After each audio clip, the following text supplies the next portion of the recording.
What's up, guys? This is Tom Westerholm, Boston Celtics reporter from MassLive.com. With the preseason right around the corner, let's take a look at some of the most pressing questions surrounding the team. One of the most impressive things about Hayward's game is his ability to really do everything. He's a good passer, he's a good shooter, he can get into the lane, he can finish through contact, and he's a great defender, especially on the ball. He's a really impressive ball hawk when somebody's trying to dribble around him. Often he can take it away, he can pick off passes and go the other direction. Really, he can do everything on the court, and that's one of the reasons why the Celtics, who love versatility, love him.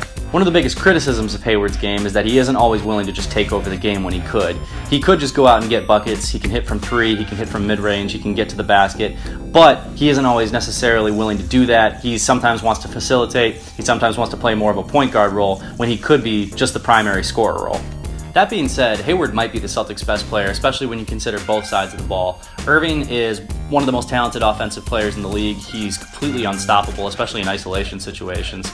But Hayward is a great defender, and having that kind of versatile defender who can guard positions 1 through 3, who can also bring the ball up, who can pass, who can be slotted into the second unit and really facilitate from that position as well, that's going to be super valuable for the Celtics, especially as they get into the playoffs and especially as they start needing points and production from the second unit as well.